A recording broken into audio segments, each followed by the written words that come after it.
Hello, everybody, and welcome to yet another episode of the Dialogue with Guru Yogi Shivan. What we are going to be talking about today is we're going to pick up from where we left last time, which was we talked about yoga and we talked about the true meaning of yoga. And what we're going to be talking about today is tapa, is really that internal heat that we create to transcend, to evolve, to come to another place. So I feel that as soon as Guruji joins, we are going to get this started. In the meantime, I'm just going to put in the comments. And if anybody who's watched the previous episodes has questions, please put them in. I'm just going to tag him as well. And the Indimasi Healing Village, so people can follow. All right. As soon as he joins and he requests, we will get this started. So we basically have talked about the 8 limbs of yoga and what they really mean. We also talked about what the true meaning of yoga is and how that union within ourselves, it's not just on the mat, it's not just asana. And anybody and Guruji is here, so guys, please put in your questions as well. Anybody who's followed us from the start of this season. Pranam, Guruji. Pranam, how are you? I'm great, Guruji. Happy New Year. Oh, thank you. Thank you. Same to you and all. Yes, it's a great way to start the new year. Yes. We can expect the best. We can expect the best. What are your predictions for this year, Guruji, for the world? No predictions. Only just, encouragements. Whatever may be the troubles, whatever may be the crisis, just tell ourselves that nothing is permanent in this nature. Yes. So everything will change. Yes. And Guruji, last time you had recommended to all our listeners to just sit down for a few minutes, to sit in Sukhasana, and if they can, to retain their breath, but if not, just to sit in silence in Sukhasana and start the practice there. And Guruji, today what we're going to be talking about is tapa. Last time, we talked about how tapa is that journey, tapa is what it takes from one state to the other. So, Guruji, on to you. When you use the word tapa, what is it that you mean? In Sanskrit, tapa means heat, temperature. If you do tapas means increase the temperature by focusing the mind. As we know, wherever energy is focused, there will be an increase in the temperature. Like ordinary light is falling somewhere, nothing is happening, but we keep a magnifying glass and focus that light and fix it somewhere, it will catch fire. So what is happening? The diverged rays, light rays, are being converted through the lens, and once it is focused on one point, heat increased, it catch fire. Same way, our mind is spread to the whole universe.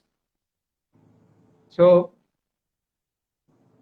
that mind is being slowly withdrawn from its objects or subjects. That is what is called pratyahara in Sanskrit. Mm-hmm. Then the withdrawn mind will be focused in our body.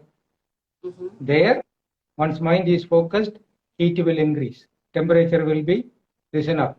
That is what is called tapa agni or yoga agni. So body will catch fire.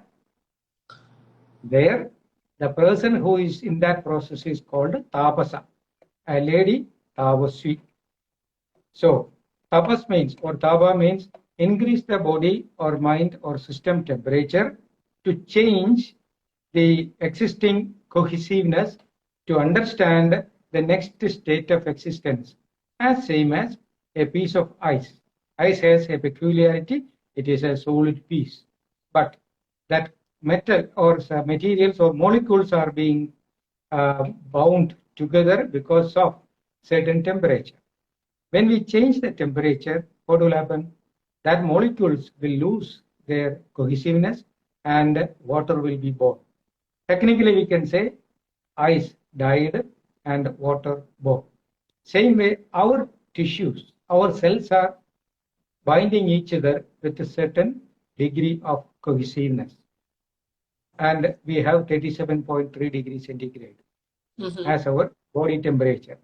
When we try to focus the mind, increase the temperature, this body will be slowly changing its state of existence. That change can be noticed by proper observation. Once we understand that, what will happen? We will come to know what is after this body falls. Perfect. Yes. So, Guruji, with that, I'm going to, for everybody who's joined and listening, I'm going to give you guys a little context as to what has brought us in Tapa, what has taken us in conversation. Last time, Guruji explained to us that how we use all our energies for the outside world. We have this great electrical wiring in our own system, our own nadis, this great power, potential, energy. And normally, just like a circuit board, as we are using it to kind of power things outside, power the five senses, using it to see the world and hear things and smell and taste. And so that's where all our attention is focused. And then he taught us that when you kind of do chitta vritti nirodha and disconnect your circuit board from all of these external devices, let's say, and focus that energy within, there is a possibility of this great union that can happen. And that's this big electric awakening. Similarly, we are made from matter, from energy to matter, and how he explained from ice to vapor. Similarly, that vapor state is our energetic state, but here we are dense as matter. And what takes ice to vapor is heat. What takes matter to energy is also heat. So for us to realize that true potential, that union with the cosmos is in our energetic state. And the process of being in an energetic state starts with that internal heat, that tapasya, tapa, that as Guruji says. And he says that as we do tapa, we kind of explore the next state of our being as that heat is applied. And what is this heat? It's not using a hot water bag. It's not sitting in the sun as much. It's basically the focus, the heat, the intensity, the heat that comes with focusing.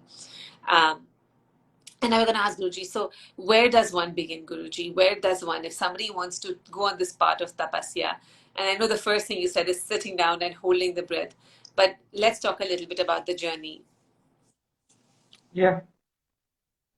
It is clearly written in one of the authentic texts of yoga, Hatha Yoga Pradipika. Indriyanam Manonadha, Manonadastu Maruda. Means our body is managed by mind and mind is managed by Maruda, means prana, air, breath. So everything is manifested, or this manifested material world. Matter is an outcome of energy. The subtle energy or mind is manifesting as matter. That's all. How we can control that mind? There is a cosmic energy which is incomprehensible. That is prana. There is no English name for prana. That is why in almost all texts you can see prana is used as prana. Nobody can explain what prana is, but that is an experience. So the main manifestation of the prana in the body is the function of lungs. Learn how to control or be in tune with the function of lungs. That is what is called pranayama. There are many pranayamas like Bhastrika, Brahmali, Shitale, Kapalbhati, many things are there. No need to be complicated like that. Simple, breath holding. Just sit on floor. The best one I recommend is Bhadrasana or Sukhasana, Siddhasana, or whatever it is. according to your convenience, keep the spine straight and with the folded legs, close eyes, look inside. We have used our eyes to see many things, but have we ever tried to see our own eyes? I can declare that very few only try. When we close our eyes and try to see our own eyes, there will be some hormonal changes happening within the system. We can experience that. Along with that effort of attention, and slowly hold the breath. We can take a deep breath and hold for some time and observe the struggle of the body due to the retention of breath. That is more than enough for slowly getting into a meditative state. People think, oh, I can meditate by lighting a lamp and focus my mind on that. Pranayama Kriya, I should be fixed on a point. Many things are there. But for me, if you ask me, I will recommend only one natural way, internal retention. Then again you can ask, okay, why should we keep breath inside? Why can't we empty the lungs and hold? When you empty the lungs and hold for some time, the bronchus there is a chance to shrink. Bronchus may be shrinking beyond certain limit. That may lead to some diseases. People who are living in the forest or in the caves, they are not worried about their physical situation.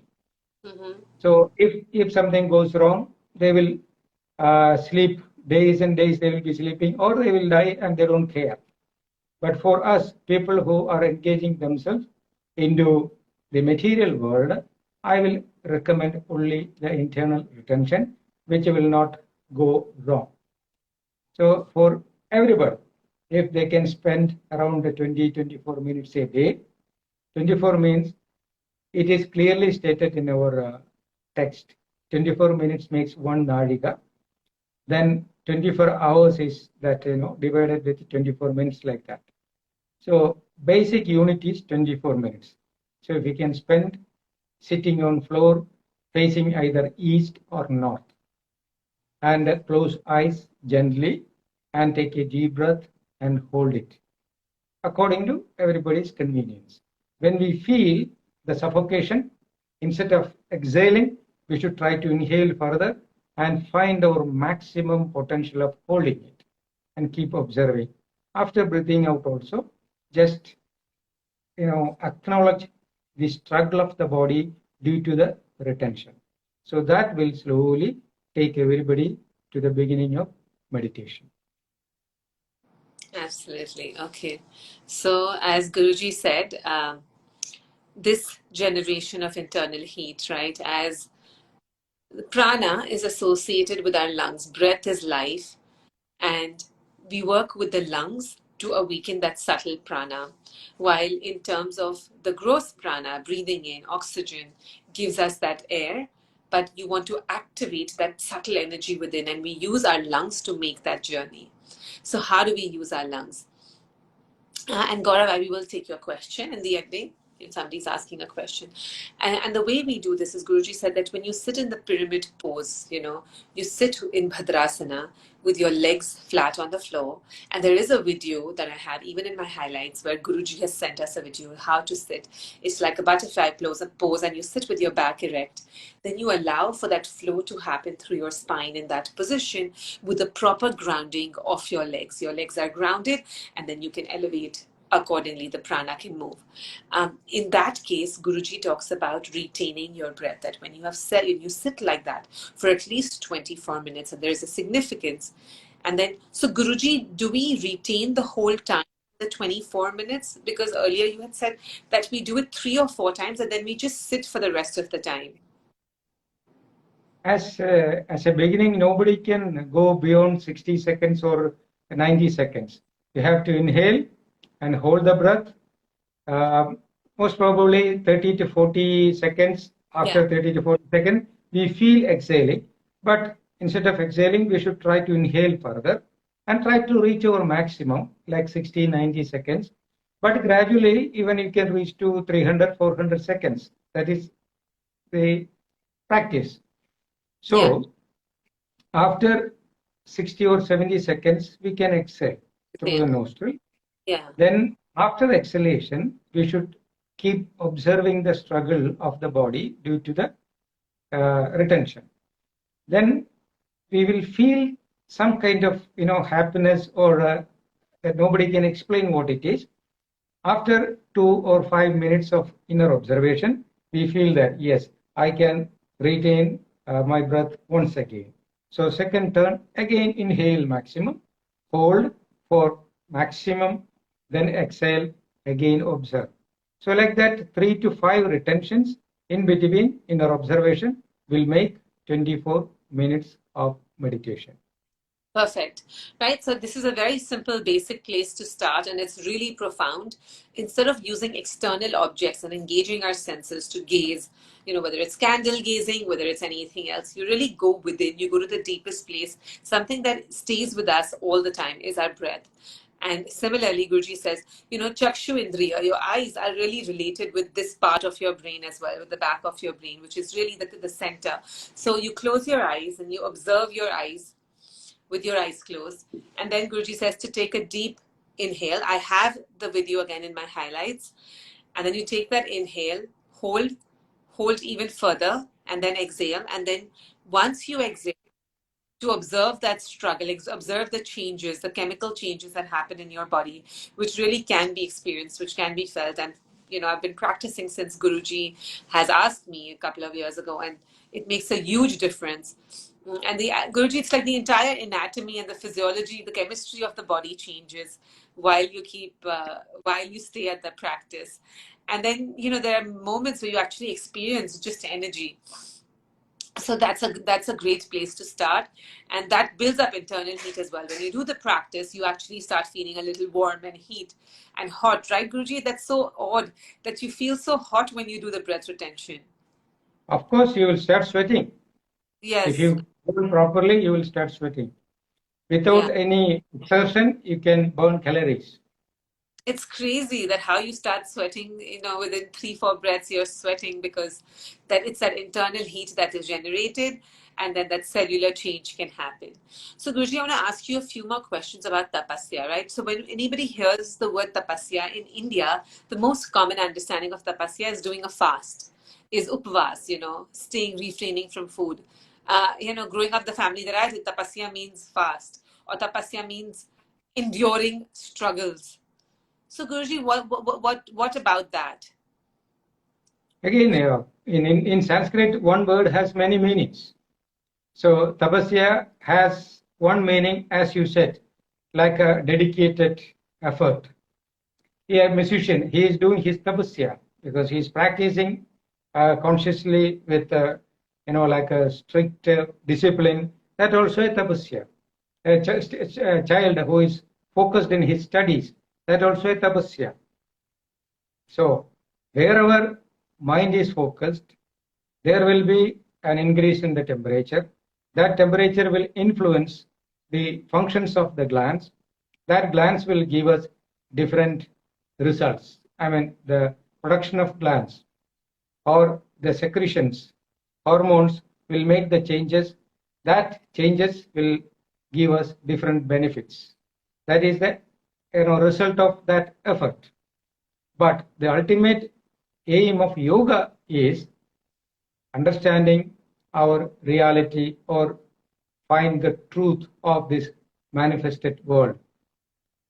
For that, only one meaning: increase the temperature, unravel the functions of the mind, then understand how it is being coordinated like that, how it is being separated. So from the Big Bang to the black hole, that is the ultimate aim of yoga. But tapasya, when we discuss about tapasya, it's an intellectual grammatic explanation. But when we stick to yoga, focus the mind, bring all our attentions back to a bindu, a point.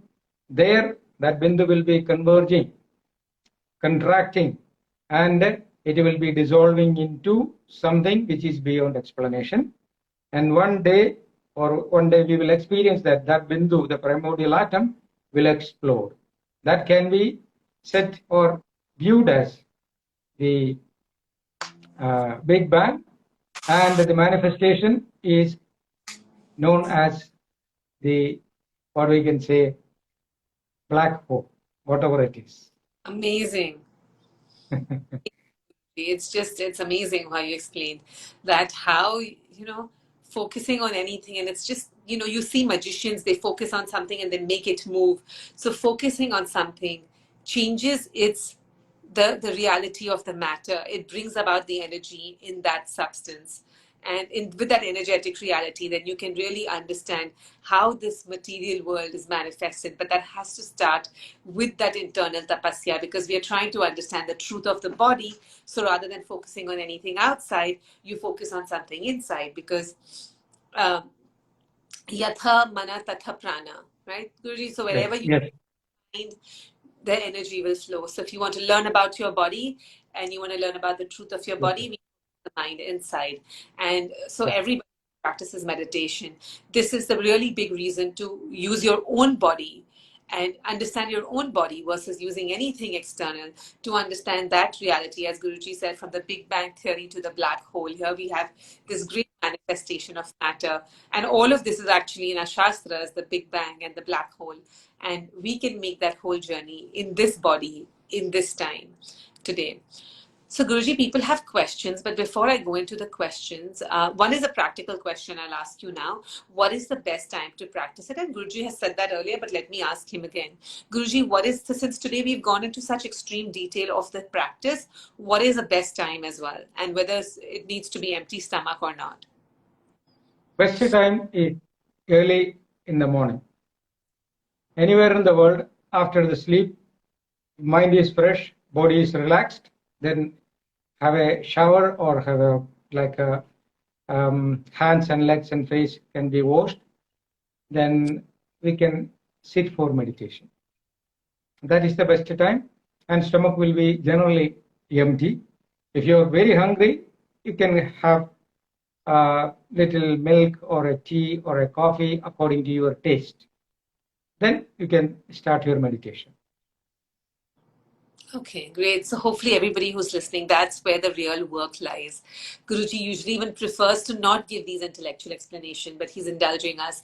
But he constantly encourages us to really go back and start doing the work. And it's so simple. Guruji, you make it so simple, and yet it's so profound.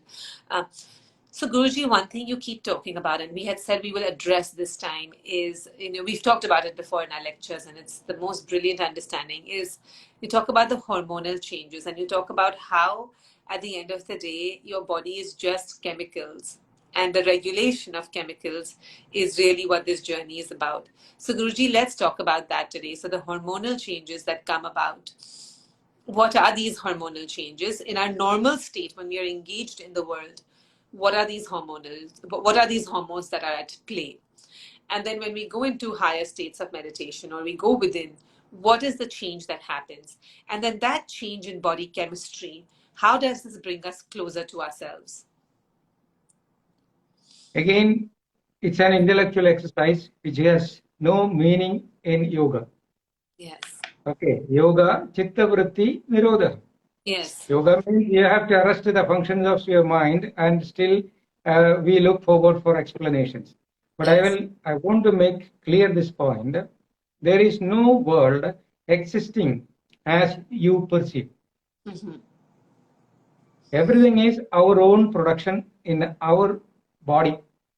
Body is full of glands, grandhi. Okay. These glands will produce a lot of hormones. Based on that production, we perceive this world. It's our own production. This is what is said by Shankaracharya. Drishyam darpana matrena. This is only a mirror image which you created. So if you immediately, just now, you take a pethidine injection, your world will change. Mm-hmm. Mm-hmm. So that drug can make your understanding or view of the world entirely different than now. So same way, our body, as I told you, the different glands will secrete many hormones like oxytocin, then cortisol, or pancreas, insulin, then adrenaline. So there are many. Why should we engage ourselves into the details? Everything is Maya. Maya means based on the hormonal changes. So hold the breath, bring the mind back to the body. That will pranapaniyur granthi. Once we start doing that, the hidden dormant glands will be activated. Then we will come to know the difference between the existing material world and the creating world. So you will become the Brahma himself. You will become the creator of yourself. Then if you want to, eliminate your world, develop one hormone. Then this world will vanish for you. If you want to see different world, develop another hormone. So this is what is happening. There are minimum 14 worlds can be created for a person who is sincerely doing for a few years. You may think that it is an exaggeration. No, when I read this, I also felt it is maybe an exaggerated desire. No, when I went through my practice, when I got the real power of retention, the Kumbhaga, Kevala Kumbhaga happened, I can experience, even now, I experience different plane of consciousness. It's called altered state of consciousness, samadhi. Different samadhis can be created by mind control. So as we develop the hormones in the body, pranavani granthi, rajabet hibidiyade. Raja means activity. So you can create different activities of your own mind, and you can create different worlds and experience it, or enjoy that. That is what is called Raja Yoga. Pranavani granthi, rajabet hibidiyade. Raja Yoga is the production or the activation of glands through tapas.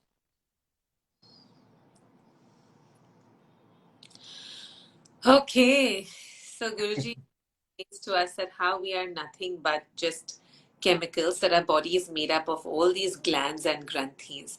And we know that every experience we have in the world, we feel a chemical reaction inside, or depending on the chemical. So Guruji, 1 second, the sun rose and it became really sunny. I don't want you guys to have, okay, much better. Okay, so depending on the chemical the chemistry of the body determines our experience of the world. And Yes. even Guruji has explained this very, very beautifully to us, that somebody who's used to a certain certain chemical composition in his body will see the world in that way. Somebody who's constantly, feeling those feelings, those chemicals of, let's say, just trauma or victim, will see the world like that. So our experience of the world is dependent upon our experience within. And it's really determined by the chemicals. So then if the chemicals is going to determine my reality in the world, then I have to play this game of chemicals. We end up playing the game of the world all the time. We're always like, let's change the world outside to change the world inside, but we got to change the world inside to change the world outside. And as Guruji explained, that when we work with our breath and we work with these chemicals and we focus our mind within, chemical changes happen. The West also understands that when you're more relaxed, you have completely different blood chemistry. And depending on the chemistry that we have, what the glands are producing at that moment, our reality is, our reality manifests accordingly. One example, Guruji, and I don't know if it's the right example that I'd like to use, a man who's intoxicated, a man who's actually had alcohol in his system, sees different things, can imagine things, and has a different vision, because his his chemical composition is different at that given point. Similarly, when we work with our body chemistry, we can experience 14, there are 14 different samadhi, 14 different planes. The world as we see it right now with these basic, very human driven chemicals or hormones or neurotransmitters. This is only one reality, and we are so obsessed and fixed in this reality. But there's so many other states of consciousness which really change our reality. So then the journey is about fixing that body chemistry within. So Guruji, beyond the breath, right? So the breath is one place to start. Beyond that, what else can one do? Can we go a little bit deeper into this conversation about chemistry and how we are stuck right now with just our intellect and focusing on outside, and why is that so limited given what is possible inside? Why is the intellect and our belief that the world is as it exists today, we are so fixated on that? Why is that not accurate? Again, question is based on a Mike world. You are talking about illusion and being in the illusion.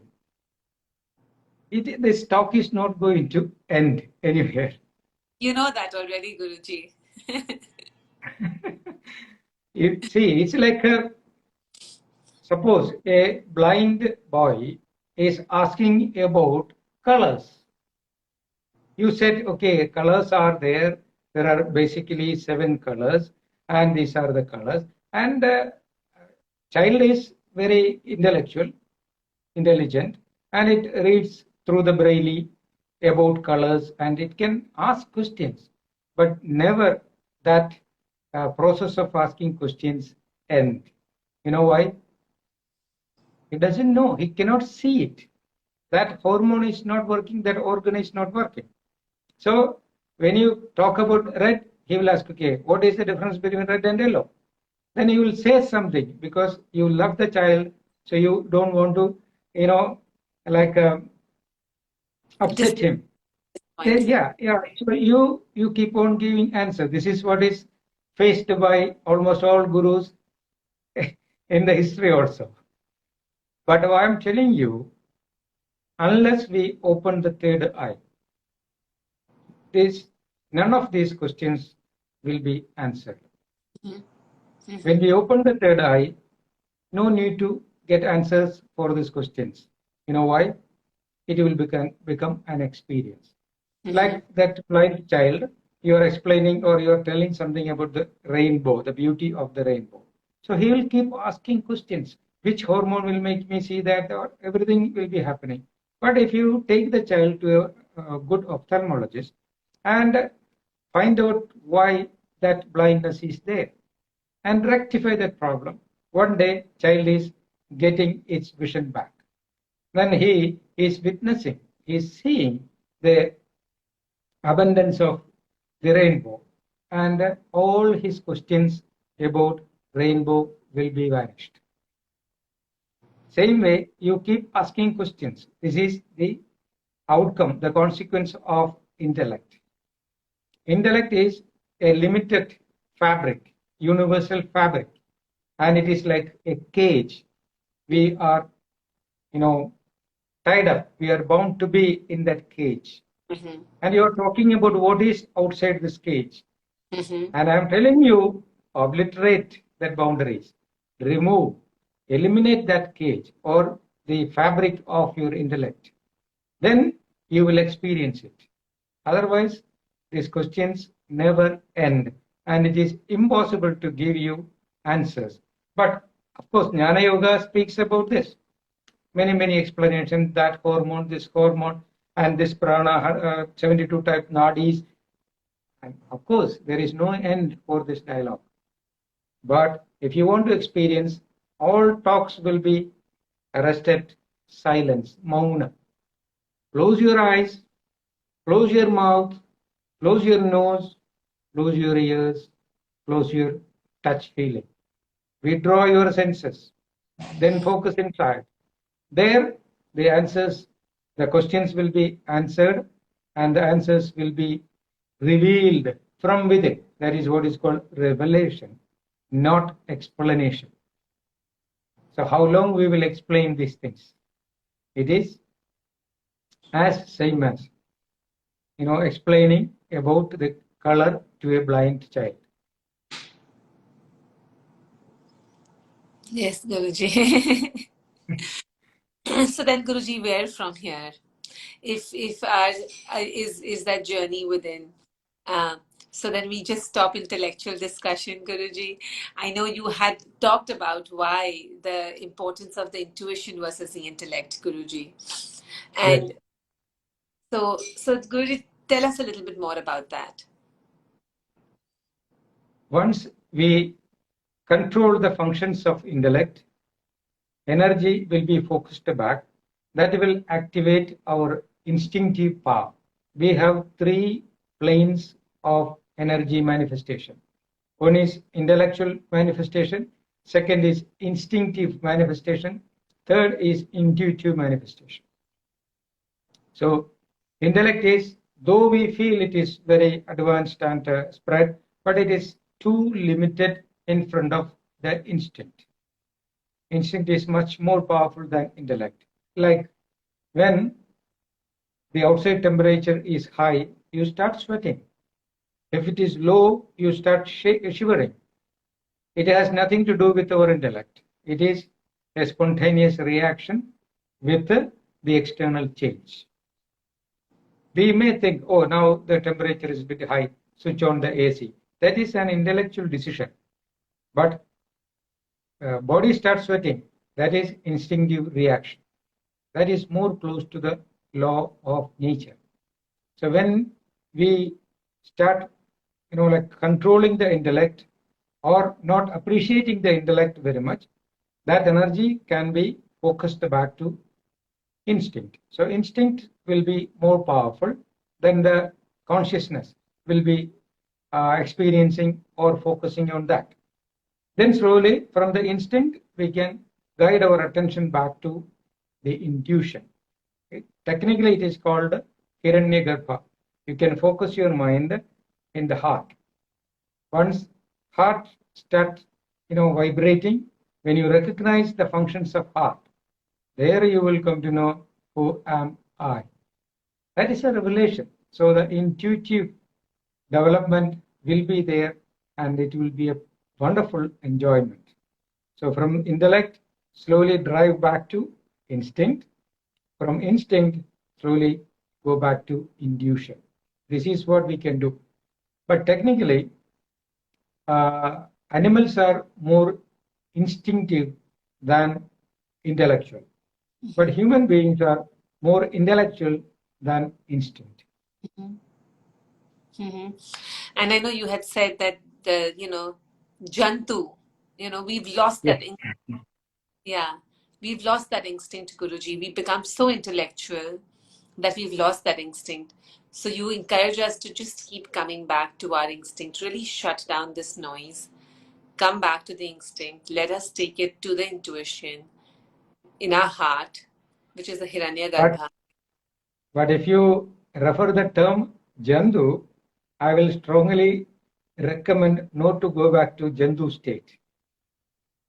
Jantu is a creature who is only instinctive. It doesn't know what about anything about intellect or intuition. It is living as per the law of nature. It is born. When it is hungry, it will eat something.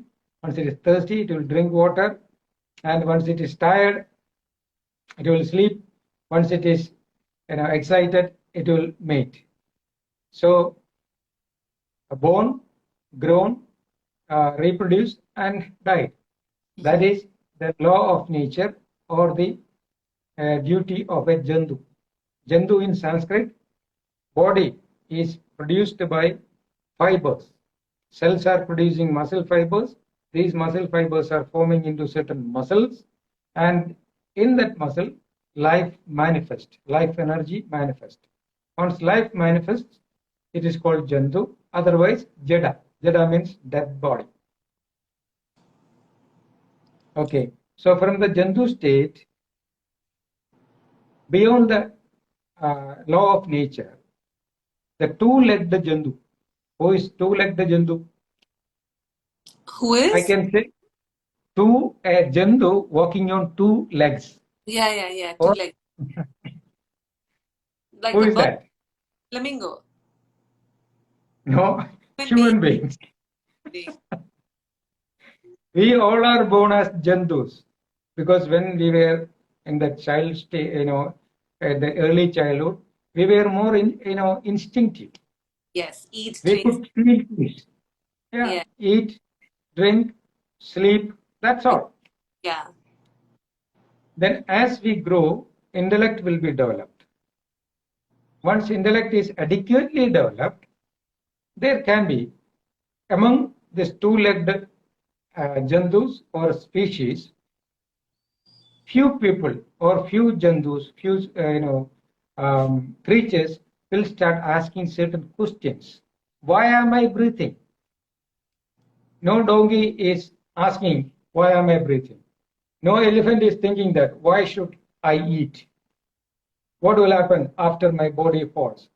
No tiger is sitting somewhere thinking that, oh, I lost all my dignity in my life. He is not bothered. But only these two-legged animals, Jandus, may ask, what will happen if I stop my breath? What will happen? I stop eating. Why my heart is beating without my permission? So like that, he will start asking questions against his science of existence. That process is called manana. Manana means contemplation. So the two-legged animal started asking questions about his existence or her existence is called Manushya. So from the animal level, two-legged animal, we are transforming into Manushya. From Manushya, when his observation, inner observation, reached to certain level, adequate attention is there, then he will immediately recognize there is an invisible energy fabric connecting him or her with the cosmic reality. When sun rises, serotonin is low and dopamines are coming up. Then sun sets, serotonin is increasing, he feels sleepy. And one aroma is coming, sometimes we are irritated with that, but other time we are so aroused. So these things will be noticed and he or she will come to know there is a perfect link between the law of nature and our own existence. That link is called union between the self or the existence, life and the cosmic system. Jiva, Atma and Paramatma, something like that. That stage is called union, yoga. So from Jandu to Manushya, Manushya to Yogi. Lovely. When he reached to that level, he can find out the point, Bindu, from where his consciousness exploded, where the Big Bang occurred. Then he will come to know where that exploded energy contracts. So the Big Bang and the black hole, Brahmanda and Pindanda, he recognizes from the primordial atom. That's called Bindu. Bindu Shivo Raja Shakti. When energy is converged into and merged into one point, the black hole is called Shiva in yoga. And once it is exploded to the cosmic reality, that is called Shakti, Parashakti. So explosion is female, then conversion, the contraction is male energy according to yoga. That point is called Hindu consciousness. Many people think Hindu consciousness, Hinduism, or here it's a religion. No, it is the state when the mind merges into Bindu. That Bindu can be comfortably fixed only in our heart. Hakarena Bahriyadi, Sakarena Vishetpuna, Hamsa Hamsedi Mandroyam, Savair Jivaisha Japyade. The mind is working only because of your breath. When you inhale, there is a sound. Hakarena bahriyadi. Hum. So it is being expanded. So Parashakti is activated. Once that expansion completed, then you have to exhale. Sa. With that exhalation, your body is contracting. So lungs are expanding and contracting. Expansion with hum and contraction with sa. Hum saham seidi mandroyam savair jivaisya japide. Everybody, anybody who is having the life is reciting this mantra unknowingly. When you want to arrest the functions of the mind, what you should do? Suryajandramasoraikyam hadhaithividiyade. Bring your hum and sa into a bindu point. Then sa will merge into hum will merge into a bindu, from where you exploded. That state of consciousness is called hum plus bindu is called Hindu consciousness. There you will declare that aham brahmasmi, I am everything. The omnipotent, omnipresent, omniscient existence is my own self.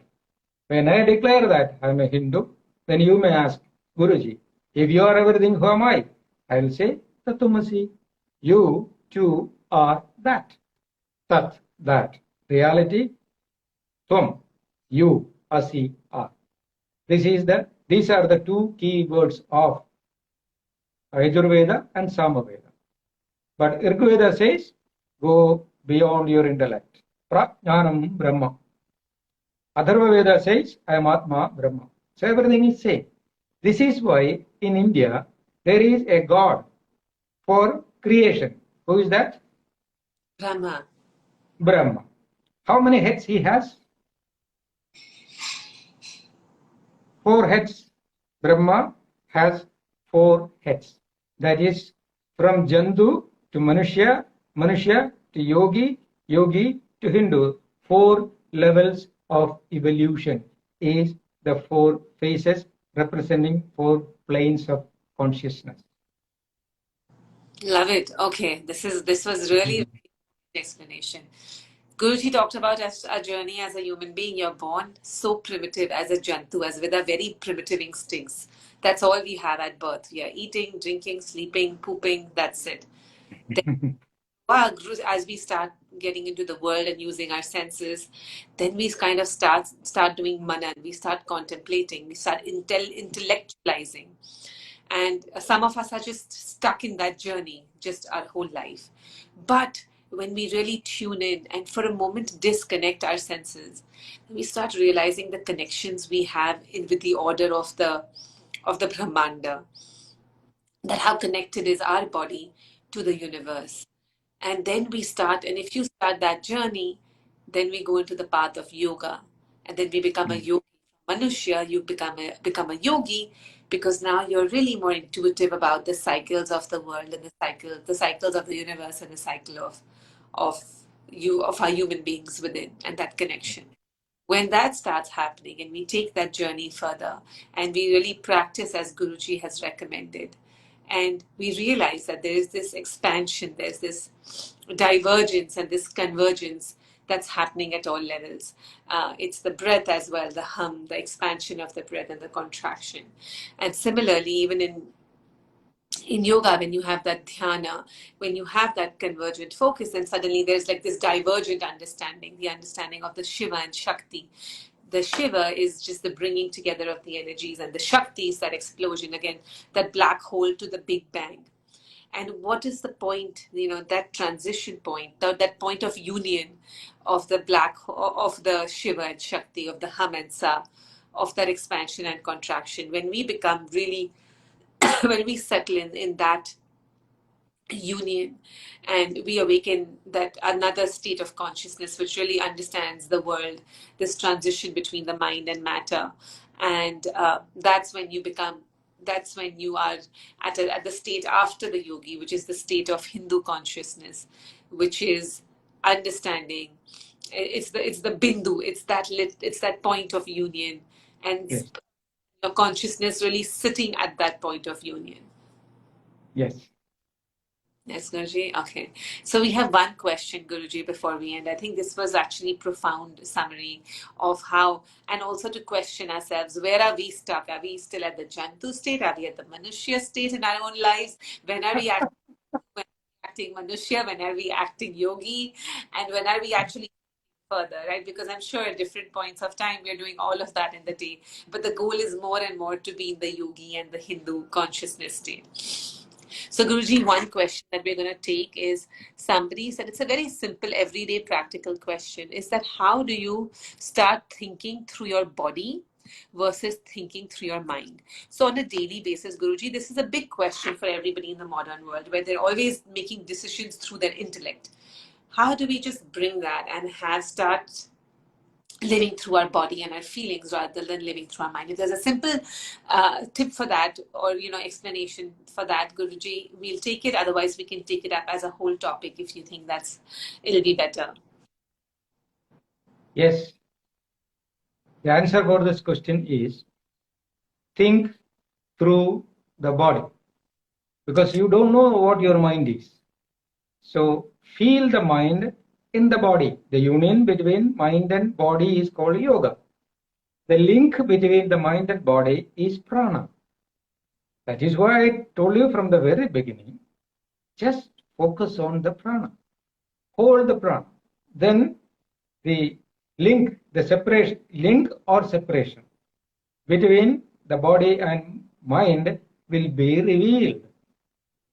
So how matter is being transformed into energy, or how energy is being transformed into matter. If you see quantum physics, it is clearly stated that there is an extra physical realm of existence. What does it mean? So between the matter and energy, there is a state of energy existence. Mm-hmm. For morphogenesis. In biology, it's called morphogenesis. Mm-hmm. Mm-hmm. How energy is transforming into matter. Mm-hmm. The first cell. How we are born? From energy. We are born as a single cell called zygote. That zygote multiplied into 100 trillion cells in our body. So if these cells are disintegrated to its essence, that will be transforming back into energy. So the medium between that matter and energy is called supramental intellect, higher consciousness or pranic, plane or whatever it is. In physics, it is said that extra physical domain. So think through the body. Then understand the link between mind and body by arresting the prana. That is the way. Right. So again, Guruji, it's like the same. You go back to the previous question that we answered, is that between the yogi and the Hindu consciousness, which understands the game of mind and matter, right? Yes. So complete intellectualization of the world when we go into the state of yogi, which is more intuitive, and then you understand at what point this mind becomes matter, matter becomes mind, and that's the point of Hindu consciousness. There you are.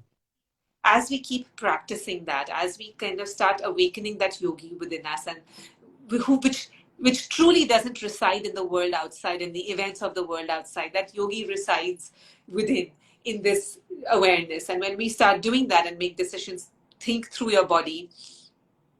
Again, you are being entrapped into intellect.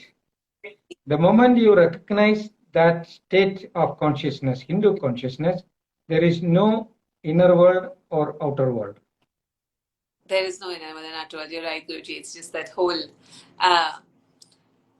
the whole union. It's a union. But the practical aspect of this answers, Guruji, that we kind of start thinking from the body rather than thinking through the mind, and as we go on that journey, we'll be able to then make decisions through the body rather than the mind. That is what Ayurveda Acharya Sushruta Maharshi started like this: Sharira Madhyam Khalu Dharma Sadhanam. Your only available tool is your body. That is the manifested form. So rely on that. Absolutely. Then fix your mind on that. Then mind and body will reach to a certain level of union. There you will understand what you are searching for. Absolutely. Okay, great, Guruji. This was great. And let's hope through this week we can practice more, Guruji. Sit, hold our breath, find the yogi in that Manushya, move from that state, from the Manushya state to the yogi state, and then go even beyond, Guruji. And I will not do Yes, any further intellectualization for today. We are good, Guruji, but we will catch you again in 2 weeks. I appreciate questions, but it should not be an intellectual, projection. Yes. See, so Patanjali Maharshi gave answers for questions. Mhm. So, in which level? Yoga, Chitta Vritti, Nirodha. After that, questions came, he started giving answers. Yes, Guruji. So, if you are keen to know more about yoga, you must practice the retention. When you practice the retention, experiences will be coming. Based on that experiences, you will have questions. Yes. That is the real, that will be the real conversation, Upanishadic way. Means out of experience, a doubt will come. That doubt can be cleared. That will help. Otherwise, you will ask a question based on intellectual knowledge. It has no relevance in front of yogic science. Absolutely, Guruji. Makes complete sense. So our viewers also must be doing the practice. Yes. Then out of that practice, questions will come. That we will discuss. That will be a fantastic conversation. Yes, Guruji. Yes, Guruji. Pranam, Guruji. All Thank you. right. Okay. Thank you. Bye.